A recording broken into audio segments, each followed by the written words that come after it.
c'est monsieur Philippe Pomarez, président de l'Ordre des chirurgiens dentistes d'Île-de-France, qui ouvre l'intervention. Je vous remercie. Donc, les hasards alphabétiques ayant mis les chirurgiens dentistes en tête de liste, il me revient l'honneur de commencer cette présentation. Je vais vous présenter un petit peu le Conseil régional de l'Ordre des chirurgiens dentistes d'Île-de-France. Il a son siège à Paris et il représente les 8 départements de la région parisienne, donc Paris et les 7 autres départements qui vont du 77 au 95. Alors, la région Île-de-France, il faut d'abord le dire, n'a pas été impactée par la réforme des régions, ce qui pour nous est une simplification et nous permet de continuer à fonctionner sans changement de lieu géographique ou autre.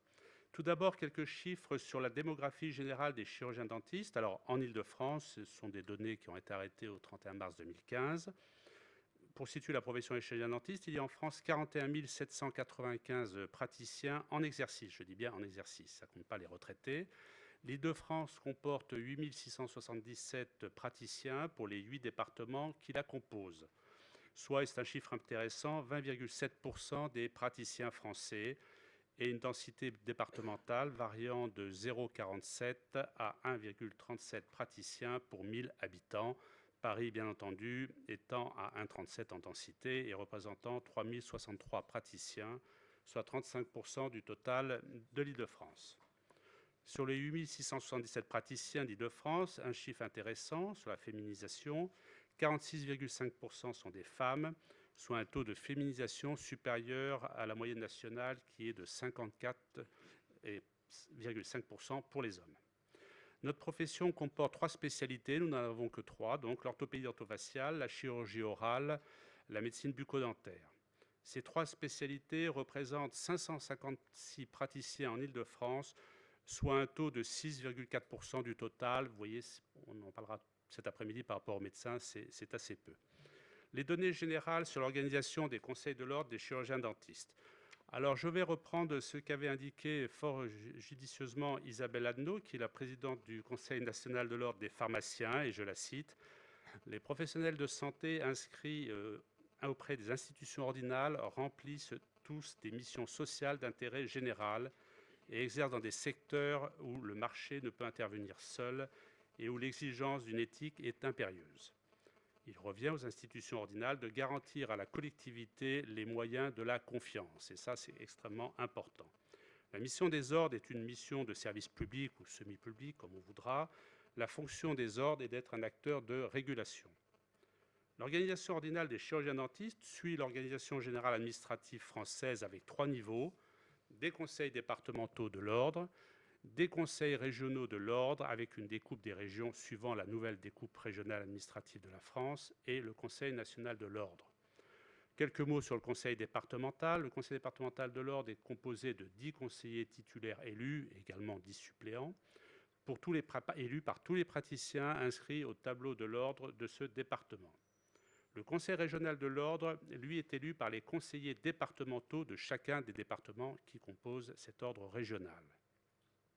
Le conseil régional d'Île-de-France des chirurgiens dentistes est composé de 13 conseillers régionaux titulaires et de 13 suppléants issus des 8 départements d'Île-de-France.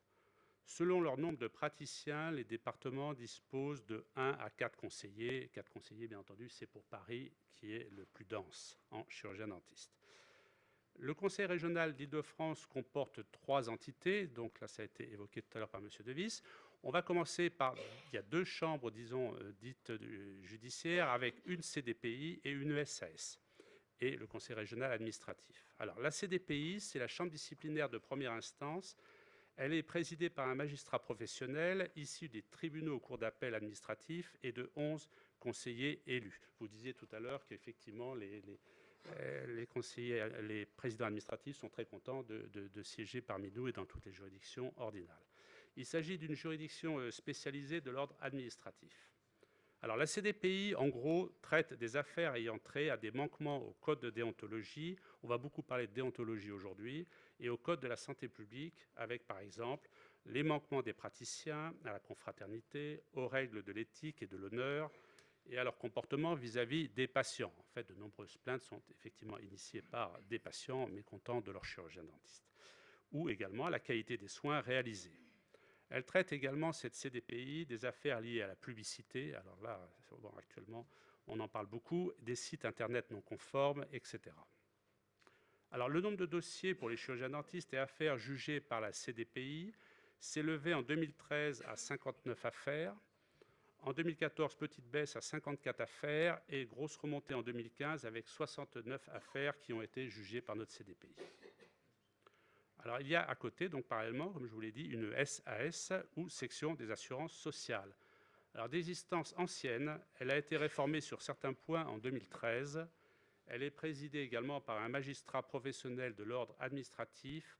Et par contre, elle ne comporte que 4 conseillers siégeants, c'est-à-dire 2 praticiens élus parmi les conseillers régionaux, ainsi que des suppléants par ailleurs, et 2 praticiens donc, du contrôle médical des caisses d'assurance maladie, qui eux ne sont pas élus bien entendu, mais désignés par leur organisme respectif. La SAS traite des plaintes ayant pour origine les caisses d'assurance maladie et des manquements aux règles conventionnelles, aux manquements à la bonne pratique, la multiplication des actes, les actes fictifs ou mal réalisés. Le nombre d'affaires jugées par la SAS s'est élevé en 2013 à 16 affaires et en 2014 à 23 affaires.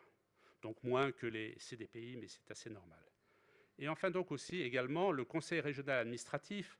Le Conseil régional administratif, il est lié à la réforme des ordres régionaux. Il a pour origine la loi du 4 mars 2002, dite loi Kouchner, puis l'ordonnance du 26 août 2005 relative à l'organisation de certaines professions de santé. Cette réforme établissait la séparation des fonctions administratives d'un côté et, comme je vous l'expliquais, judiciaires de l'autre avec la SAS et la CDPI. Les missions du Conseil régional de l'ordre des chirurgiens dentistes sont définies par le Code de la santé publique et ses articles L 4121-2 et -4 et L 4124-11.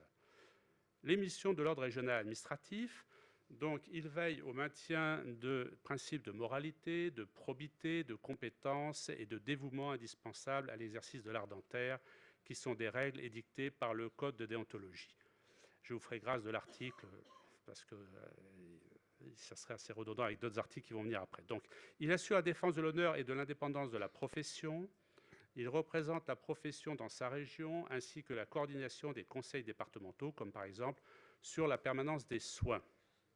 Il étudie les projets, propositions ou demandes d'avis qui lui sont soumis par les instances compétentes en matière de santé sur le plan régional et particulièrement celle de l'ARS, donc l'Agence régionale de santé.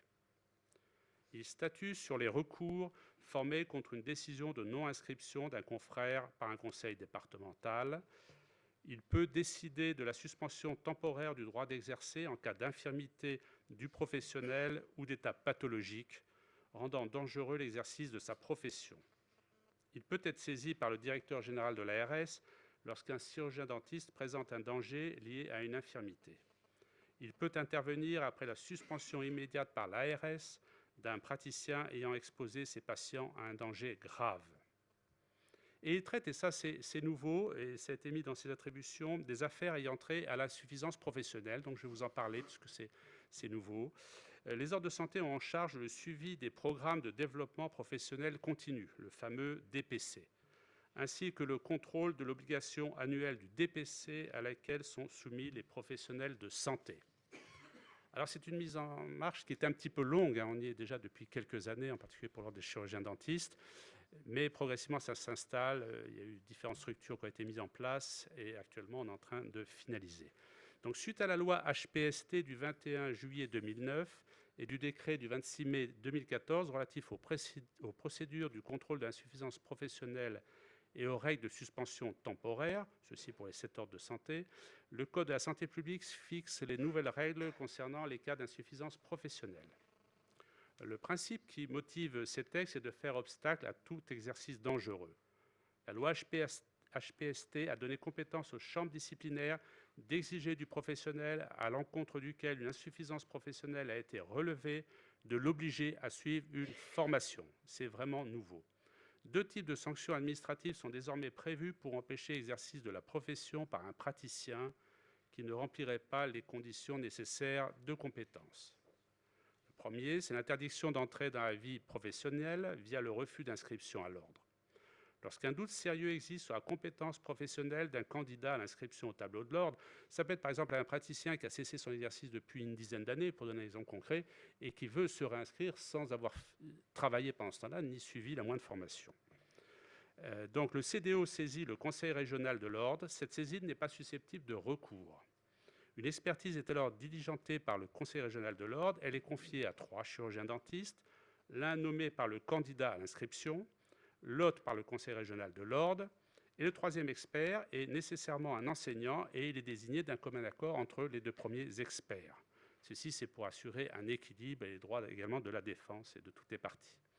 À réception de cette expertise, le Conseil de l'ordre refuse ou non cette inscription. Alors, deuxième point, c'est la suspension temporaire du droit d'exercer. Lorsque la poursuite de l'activité du chirurgien dentiste expose ses patients à un danger grave, le directeur général de l'ARS peut prendre une mesure de suspension immédiate et informe le conseil départemental de l'ordre auquel le chirurgien dentiste est inscrit. Dans le cas où la mesure est prise pour insuffisance professionnelle, le directeur général de l'ARS saisit immédiatement le conseil régional de l'ordre et on va pouvoir après repartir dans des procédures d'expertise que je vous ai décrites précédemment. Et donc, en conclusion et pour en terminer, les missions confiées et traitées par les conseils régionaux de l'ordre sont plus étendues qu'avant et correspondent progressivement à l'application des lois sur la régionalisation voulue par le législateur. Voilà, je vous remercie de votre attention. Merci, Monsieur Pomarède. Je retiendrai que la mission des ordres, c'est une mission de service public dans un esprit notamment de régulation. Et tout ce que vous avez commencé d'aborder sera défini précisément sur la déontologie lors de cette table ronde qui s'annonce passionnante tout à l'heure.